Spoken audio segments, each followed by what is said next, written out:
नमस्कार मित्रांनो, न्यू मधुर मराठी या चॅनलमध्ये आपलं स्वागत आहे. घरोघरी मातीच्या चुली या मालिकेच्या आजच्या एपिसोडमध्ये आता सुंदर अशी सकाळ झालेली असते आणि जानकी हसतच सगळीकडे धूप फिरवत असते. सगळं वातावरण छान प्रसन्न असतं. इतक्यात सुमित्रा पुढे येते. तिला पाहताच जानकी तिला नमस्कार करते. सुमित्रा ही भरभरून आशीर्वाद देत सांगते की सुखात आनंदात राहा.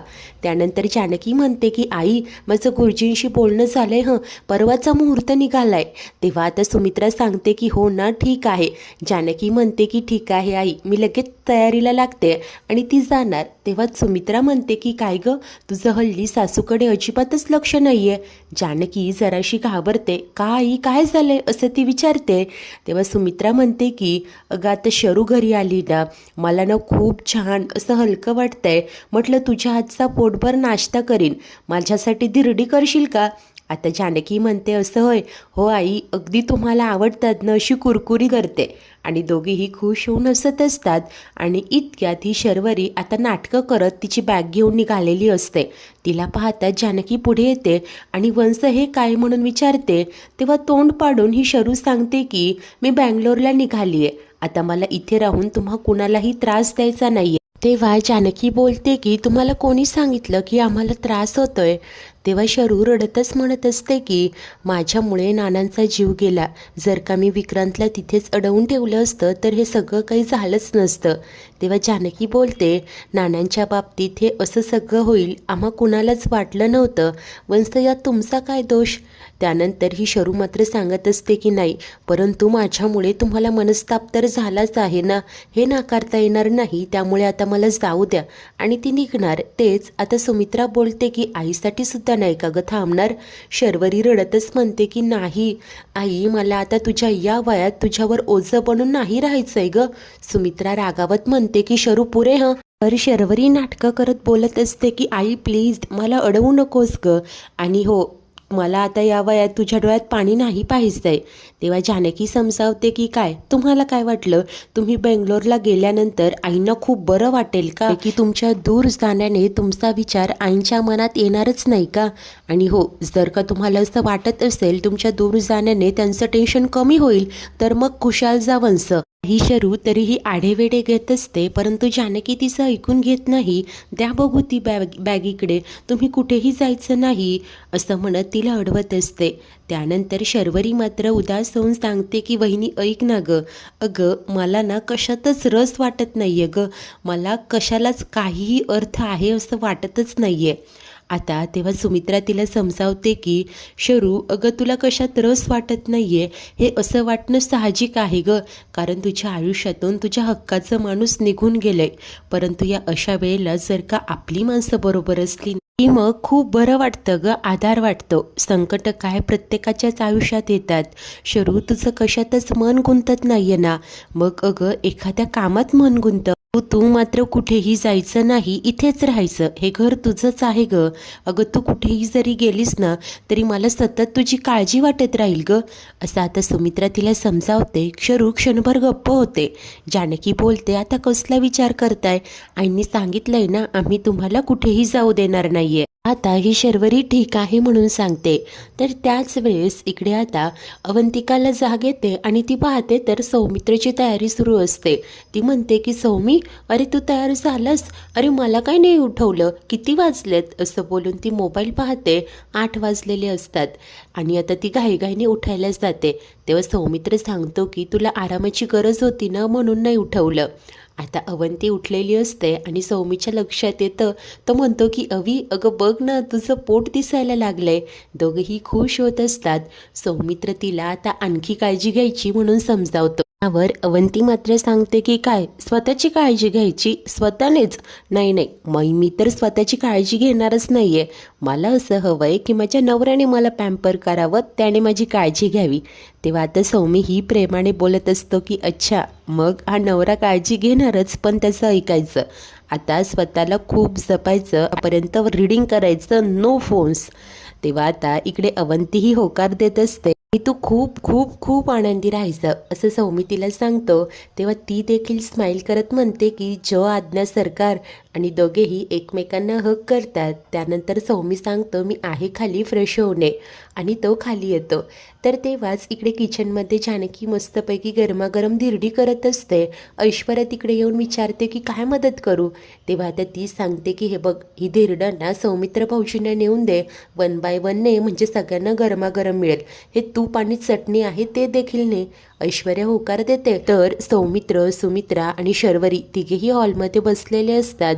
आता ऐश्वर्या सौमीला मस्त गरम गरम नाश्ता देते आणि तिचं लक्ष जातं हॉलमध्ये असलेल्या त्या बॅगकडे. ती विचारते की ही बॅग कोणाची आहे. तेव्हा सुमित्रा सांगते शरूची आहे. का ऐश्वर्या लगेच विचारते की शर्वरी कुठे जाते का. आता तेव्हाच इकडे आतून जानकी तिला आवाज देते. त्यामुळे ऐश्वर्या म्हणते आले आले आणि ती इकडे किचनमध्ये निघून येते. तेव्हाच आता सौमित्र ही विचारत असतो की शरू तू खरंच कुठे जातेस का. तेव्हा आता ही गप्पच असते. त्याच वेळेस इकडे किचनमध्ये आल्यानंतर जानकी ऐश्वर्याला म्हणत असते की तू आता शर्वरी वंशांना जास्त प्रश्न नको विचारूस. अगं त्या घर सोडून जात होत्या, मी कसं बसं अडवलं. तेव्हा ऐश्वर्या लगेच पुटपुटते की मग जाऊ द्यायचं ना. तोपर्यंत जानकीची धिरडी तयार असतात. ती सांगते की जा हे गरम गरम घेऊन जा आणि हो तिथे गेल्यानंतर शर्वरी वंशांना प्रश्न विचारू नकोस.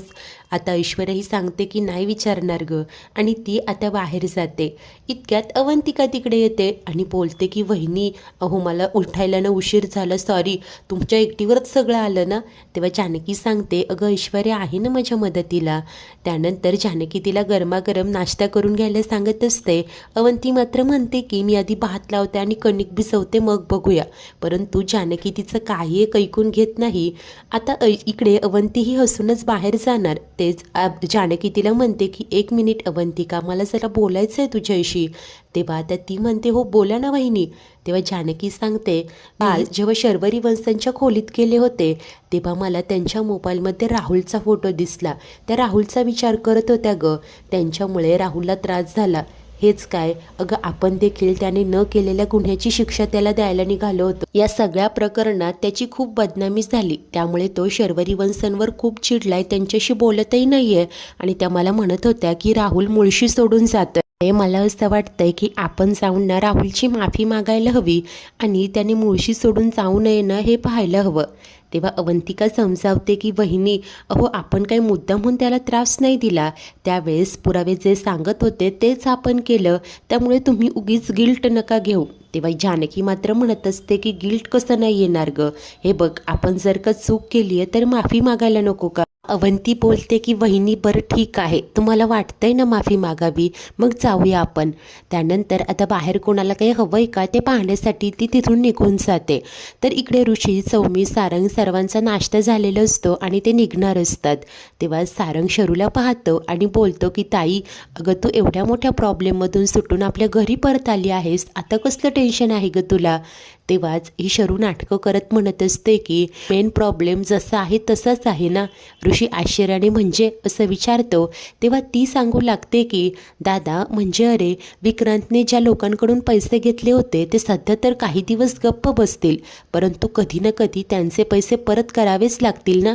आता तिचं हे बोलणं ऐकून शेजारीच उभी असलेली ऐश्वर्या मनाशी म्हणते की एवढं सगळं हिच्यामुळे होऊन गेलं तर ही अजून पैसेच करत आहे आणि कधी कोणता विषय काढायचा बरोबर कळतं हिला, चतुर ही. पर ऋषी सांगतो की काळजी करू नकोस, पैशांची सोय मी केली आहे. शरू लगेच आश्चर्याने विचारते की काय. तेव्हा ऋषी सांगतो की होय, नवीन एक्सपोर्टची जी ऑर्डर गेली आहे त्याचं पेमेंट शरू मी तुझ्या नावे केलं आहे. आता शरूला तर खूपच आनंद होत असतो. ऐश्वर्याला काही बोलायचं असतं पण ती गप्पच राहते. पुढे हा ऋषी सांगत असतो की शरू हे बघ तू आता आमची जबाबदारी आहेस, त्यामुळे आता तुझ्या डोळ्यात अश्रू येणार नाही, तुला काही त्रास होणार नाही, हे सगळं आम्हीच पाहू, तुला असं वाऱ्यावर सोडणार नाही. तेव्हा आता शरू देखील खूपच खुश झालेली असते आणि नाटकं करत म्हणत असते की थँक्यू दादा, थँक्यू सो मच. तुमच्यासारखे भाऊ, जानकी आणि अवंतिका वहिनीसारखी वहिनी जर का प्रत्येक मुलीला मिळाली तर कोणत्याच मुलीच्या डोळ्यात पाणी येणार नाही. तेव्हा ऋषी देखील सांगतो की होय, आणि तुझ्यासारखी जीव लावणारी बहीण देखील सगळ्यांना मिळू देत. हे बघ शरू आता काळजी करू नकोस, आम्हाला तुझ्या चेहऱ्यावर फक्त प्रसन्न हसू बघायचंय ग. तेव्हा आता सारंग म्हणतो की हो, दादानं एकदम बरोबर बोललाय शरूताई. हे बघ, लक्षात ठेव, तुझे एक नाही तर 3-3 भाऊ आहेत. कधीही प्रॉब्लेम आला ना तरी हक्काने सांगायचं. पुढे ऋषी सांगत असतो की शरू, तू कुठेही जायचं नाही, इथेच राहायचं. शरू अरे पण असं बोलते आणि त्यानंतर ठीक आहे म्हणून सांगते. आता ऋषी, सारंग आणि सौमी तिघेही आपापल्या कामासाठी निघून जातात. त्यानंतर आता इकडे शरूला लगेच राहुलचा मेसेज येतो, तुला भेटायचं आहे, घरी ये. आता इकडे ऐश्वर्या तिच्यावर नजरच ठेवून असते. तिने हे सगळं नोटीस केलेलं असतं. आता शरूला तर राहुलला भेटायला जायचं असतं. त्यामुळे ती अवंतिकाला सांगते की वहिनी, मी ना जरा बाहेर जाऊन येते. काय खोलीत सतत विक्रांचाच विचार डोक्यात येतोय. तेव्हाच ही ऐश्वर्या पटकन म्हणते की मग मी पण येऊ का सोबत? नाही म्हणजे तुम्ही एकट्या कशा जाणार ना, ते पण टेन्शनमध्ये. तेव्हा शर्वरी लगेच नकार देते, सांगते की मला ना जरा वेळ एकटीने राहायचं आहे, येते हं आई मी. आणि ती तिथून जात असते. आता ऐश्वर्या मनाशी म्हणते की ही नक्कीच त्या राहुलला भेटायला चालली असणार. त्यानंतर अवंती किचनमध्ये येते. जानकीचं काम सुरू असतं. ती सांगते की बहिणी चला बघू, नाश्ता करून घ्या, मला सौमीने जबरदस्ती खाऊ घातलंय. आता तितक्यात घाईघाईने ऐश्वर्या तिथे येते आणि सांगते की जानकी, ती शर्वरी बाहेर गेली आहे. जानकी कॅज्युअली बोलते की हो मग जाऊ देत ना. तेव्हा आता ऐश्वर्या म्हणत असते की तुला कळतंय का, ती बाहेर गेली आहे, ती राहुलला भेटायला गेली आहे. मी तुला सांगते अजूनही, या शर्वरी आणि राहुल दोघांनी मिळून विक्रांतला मारलं असणार. हे सेल्फ डिफेन्स वगैरे सगळं नाटक आहे. अवंतिका मात्र चिडूनच म्हणते की ऐश्वर्या इनफ, अगं तू सारखं सारखं तेच तेच कसं बोलू शकतेस. आता जानकीही समजावते की हो ऐश्वर्या, अगं तू हे सगळं थांबव बघू, तू पुन्हा पुन्हा तेच तेच नको बोलूस. हे बघ, हे सगळं सोडून दे. त्यामुळे ऐश्वर्याचा नाविलाज होतो, ती गप्पच होते.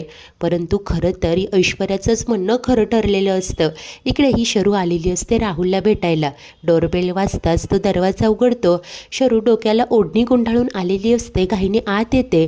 राहुलही पटकन दरवाजा बंद करतो.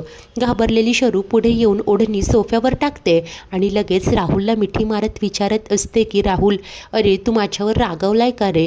हे बघ, आय एम सॉरी, माझ्यामुळे तू या सगळ्यात अडकला, असं म्हणत ती खूप पॅनिक होत असते. तेव्हा तो बोलतो की शरू शरू अगं शांत हो.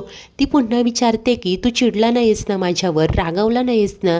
तेव्हा तो असूनच म्हणतो की रागावलं होतो, पण आता तुला पाहिलं ना, माझा राग क्षणात गेला. त्यानंतर ती म्हणते की थँक्यू सो मच, तू तेव्हाही माझी साथ दिली आणि आताही साथ देत आहेस.